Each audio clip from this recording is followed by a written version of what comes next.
Welcome to On The Bit. I'm Dave from Dream Thoroughbreds, and with me is Lenny from Bluegrass Bloodstock. How are you, Lenny? Good day. That's good, mate. Absolutely huge weekend of Group 1 racing, mate, this week. Caulfield Guineas Day in Melbourne.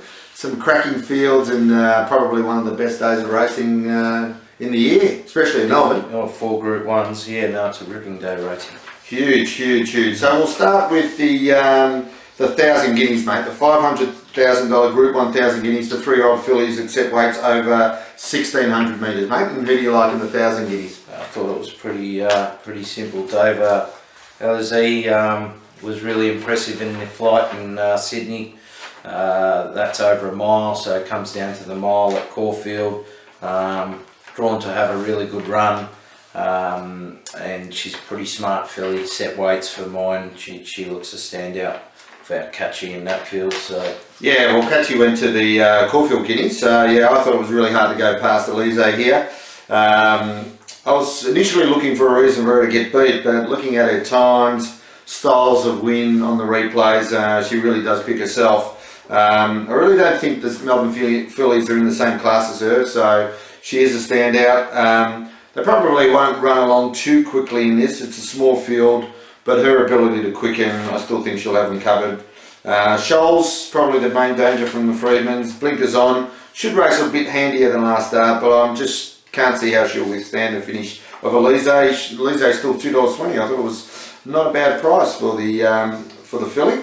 The next is the Group 1 Ladbroke Stakes, which is the old Caulfield Stakes, over 2,000 metres of weight for age, mate. An interesting addition with the overseas horses, adding a different dimension to the race, mate. there is a bit of a different dimension in there. I'm going to stick with the Underwood winner, Dave, in Bonneville. I thought, just looking at her in the yard, that she still had that hairy coat coming from NZ, and I thought there was a bit of improvement still to come. And yep. Murray Baker always leaves a bit in the tank as they're peaking for their main goal, and I think, just at the weights again, yeah, she did the job last start, and I'd expect her to be right there in the finish and winning again. Yeah, to be honest, it's not a race I'm really keen to bet in. Bonneville's had an outstanding spring, following on from actually a dominant autumn as well. So if she wins this, she'll be raging favourite for the Caulfield Cup next week. Yeah. I can't have Hartnell again. I just don't think he's returned as good as he was. He really needs to settle near the leader and build momentum. Jump this time, wouldn't he? Yeah. Put himself there. I find he might do that this time. But the internationals might actually add a bit of pressure in the run, make this an even staying test. I think Bonneville will be suited by that again. I'm a little worried it's not her grand final though. And as you say, Murray keeps a little bit in the tank. So she could be in this for just a peak for next week. So I don't really want to bet, but she's definitely the best of the locals and she'll be hard to beat again. She's $3 compared to Hartnell $3.30. I thought, you have to take her price rather than Hartnell. Yeah. The next big race of the day, we'll go to the Caulfield Guineas, mate. The main race of the day. Yeah, Dave. There's a couple of runners in the Guineas Prelude. I'm just going through that. Paras was obviously pretty good. I thought he was good. Yeah, and won well, was drawn well again. You'd expect him to get a good run. I really like Kamentari's run. He's only beaten 1.2 lengths. Seems like the mile is really going to suit. So I think that's the biggest key with him. And third up in this race. So I just thought with the way he raced last start that the mile is going to suit, and that form, I think that's pretty much the form that you want to look at really. So yeah, Kamentari on top for mine on the bit. I found this a very even race. I don't like the favourite Royal Symphony. Kamentari's on top for mine as well. He'll settle about 3-4 lengths off the leaders. This looks to be a pretty fast pace in this race. There's a horse called the Mission Running. He seems to be a free-flowing type of 3-year-old who will set up a good speed. He's actually the stablemate of Paras. So I expect him to go out and maybe set it up for a couple of horses like Paras. Kamentari, I thought he's been aimed at the race. He looks like he's crying out for the 1600. the solid place will help him run home hard, and he'll be very competitive. I thought he was a better bet than the favourite at the $5. I do like a couple of good odds. I thought Parast, I really liked his win in the prelude. I actually went back to the Golden Rose run, and it actually was a really good run. He was sitting off a fast pace, he kicked, and then they just ran over the top of him. But they rated him better in the Caulfield Guineas prelude, and I think he'll get a similar run here. As I mentioned, the Mission, his stablemate, will go out in front. I don't think he'll take him on. I think he'll sit behind him. The 1600 just might be a slight query for him, but he's right in at the 200. He's good value at $10. Also like a couple of horses that I think will enjoy a solid pace at the 1600. A horse called Sanctioned that ran in the Spring Champion last week. He got too far back in the Spring Champion. I actually think he lugs out in Sydney. I actually think maybe when he goes the Melbourne way of going, it might actually suit him more. And I think he'll really be suited by the 1600 with a solid pace on. And a horse called Salsa Mall, which is trained by Trent Bussett and Natalie Young. I thought he was really good in the race at Moonee Valley, the Stud Stakes, coming home strongly. I both thought that they'd get back in the second half of the field, but with a strong pace, they'd run home strongly. They're both better than $20, so I thought you'd throw them in as value in your exotics and into the quaddies, just hoping that you get a bit of value. The final Group 1 is probably the one with the main interest for us, mate, is the Toorak Handicap over 1600 metres, a handicap race worth 500,000. That's a one, Dave. I'm going to go with the Dream Thoroughbreds horse, Mr. Sneaky. Obviously wanting to win. Yeah, but yeah, I thought he was a slashing run last start in the Rupert Clark, and hasn't been penalised for that run, which is great. You know, he still gets in with a really good weight. He's a horse that makes his own luck, puts himself there, which I think is pretty important in these big handicaps, and he's drawn to get a good run. And I think my own feeling, which we won't know until he does it, but I think, you know, the mile's not going to hurt. So if he does run out the mile with his turn of foot, he's gonna prove mighty hard to beat with no weight, just like he did last week, the other week when he got flushed out pretty early, and it's probably a little bit of a sitting duck, but you know, he might be ridden a little bit more conservative this time, and you know, if he dashes through for furlong to go, he's with no weight on his back. I think at what's he, $9 or $10, he's great value. It's good value. Good old-fashioned handicap this, many chances, $6 the field. Obviously I'm biased, and I think Mr. Sneaky is drawn to get a gun run here and will run a big race. As Lenny mentioned, run down last start over the 1400, but he was sitting on a really hot speed that day, and he was the one that sort of kicked on. But he was just left a sitting shot, being hitting the lead so far out, and he was just run down by his stablemate, who sort of got the suck run through. They did run 1 second outside the track record that day. The pace is not as strong on Saturday. That's why actually I think will help him. Answer My Friend should lead and will set a good tempo, but they won't break the clock like they did last start. Gives him a better chance to sort of bide his time. He'll be about sort of 4 pairs back, 3 or 4 pairs back, and be able to blend in a bit later. We've put Dean Yendall on. He's a really cool, calm, collected customer. I think he'll be a perfect jockey for Mr. Sneaky, because we don't want him to push the button too early. So you get about $10 on the day. I thought he was great value. Definitely a top 3 chance drawing the barrier he has. The big danger I thought was Ectart, who I thought was probably going to win the Epsom until she had a bit of a setback.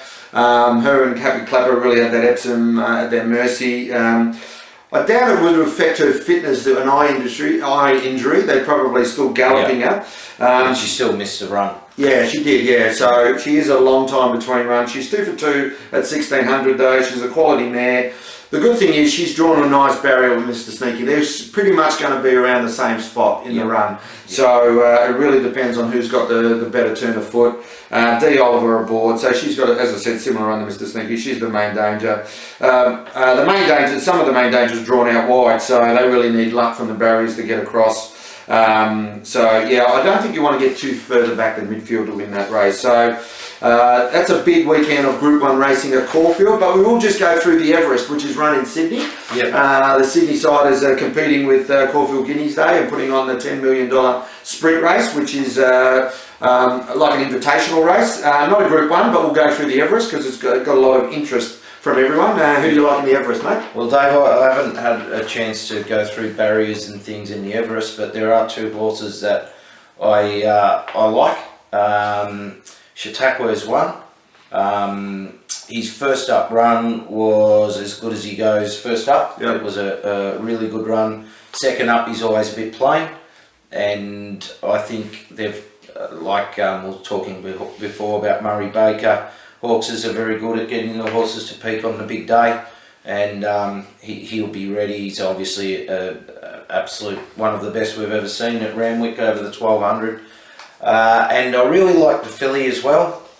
Just because She Will Reign. Just because if she was going first up into the Everest, you'd be sitting on the fence. But she's had one go against the older sprinters, and I think a lot of the time those younger horses, sometimes that can just get a little bit intimidated and things like that. And she wasn't. She's obviously got no weight. She looked in the yard like she was going to be improved from the run, so I'd expect her to be right in the thick of it.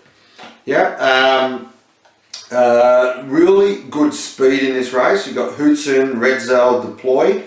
Definitely set up a strong pace from the outset. So that helps Chautauqua. He can win. He needs the fast pace on. That's one of the keys to him. He will get back and then come home with his well finish. But I thought the horse that would probably get a nice run in this race is Vega Magic. He's drawn a little bit wide, which sort of sets you back a little bit, but I think he can just tuck in behind this hot pace.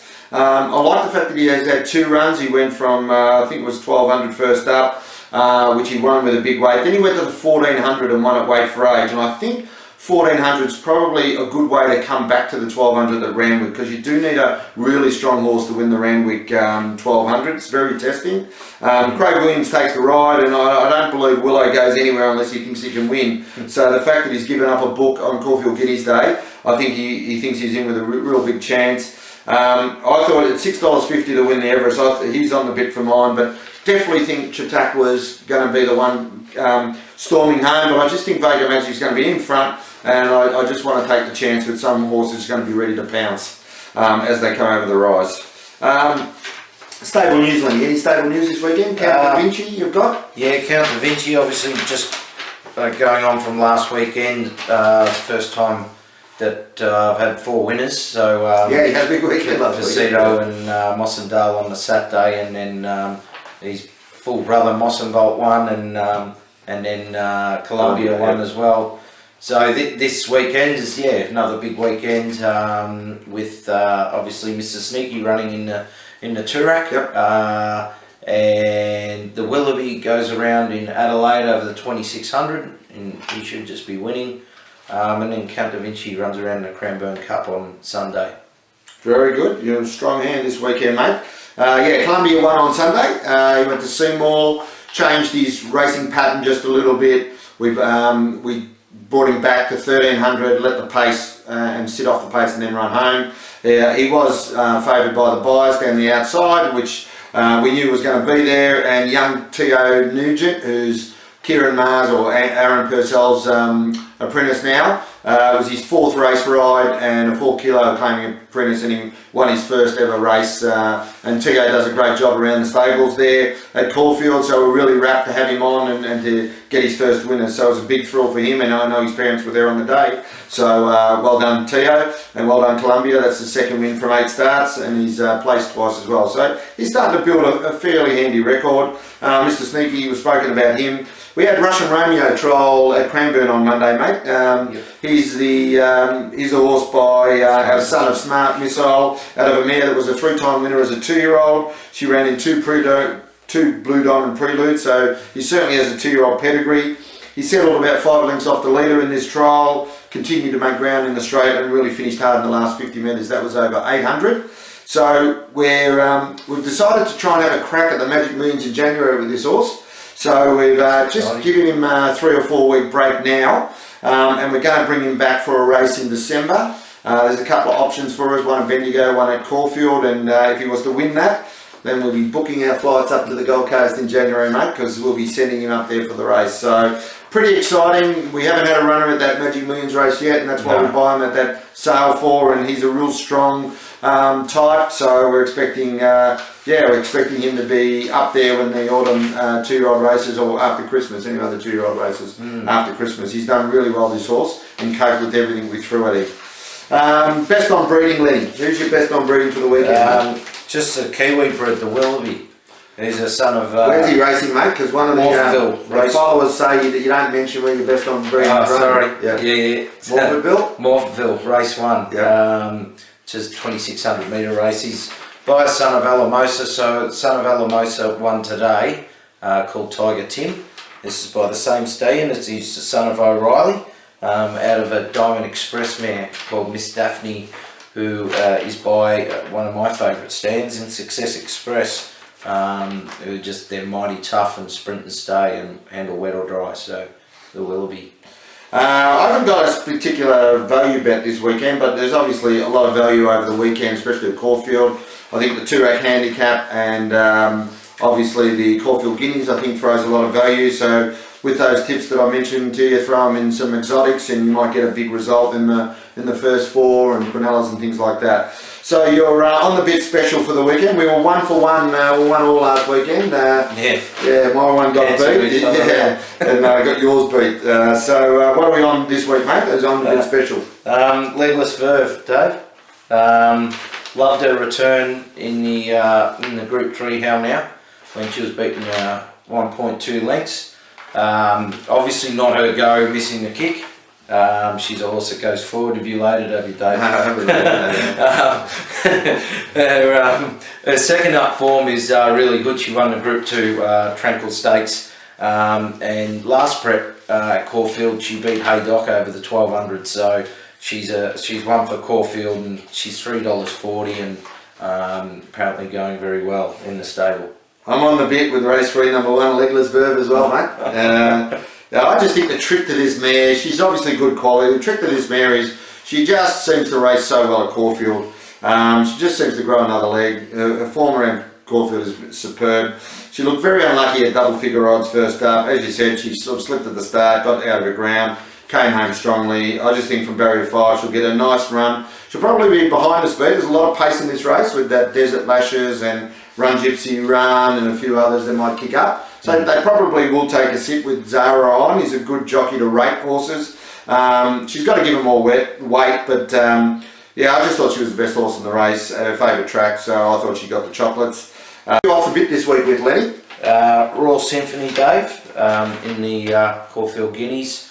I think he's a very, very good horse, obviously, but his best wins are obviously Pakenham, but Flemington, he's big tracks. Big tracks where he's allowed to balance up. Don't like the fact in the Guineas Prelude that he sort of laid in a little bit under pressure. Was making good ground, but I don't think it's going to be any easier, even though he gets another furlong with the mile. Don't think it's going to be any easier in the Caulfield Guineas. It's a pretty high class field. So he's a horse that probably for mine is a big track horse, and at this elite level he's going to need everything to go his way, and to be a $4 sort of favourite, I'm happy to risk him. I'm the same, mate. I'm laying Royal Symphony as well, race 8, number 6. So I just thought it's a big field. It's going to get back in the run. I'm not convinced he's a Caulfield horse either. I agree with you. I don't think he's developed good enough racing manners yet. I just thought he's going to give him a start, and to give him a start and win, I just thought there was a couple that were going to race on the pace, they were going to have good kicks for home, and he's really going to have to be extra special. And for mine, I don't know if he's really shown it. I thought his Caulfield Guineas run, a prelude run, was pretty ordinary. I can't see how we can reverse it based on that run. I know they got the winkers on first time, but Yeah, for mine, it's going to need more than winkers to get him home. So yeah, I was off a bit with him as well. He's favourite, but he's been favourite for a long time. And I think the bookies are into him for a lot of money, so they've opened him favourite. That's the reason why I can see. I can't see how he would have started favourite based on his last run if this was if they weren't going to lose a lot. So yeah, no, that would be the case, I think. Yeah, so good luck this weekend. Fantastic week of racing ahead. We've got Caulfield Guineas. We've got the Wednesday meeting at Caulfield with the Blue Sapphire, and then the Caulfield Cup next week. So we'll be back for the Caulfield Cup edition next week. So good luck and all the best. Cheers.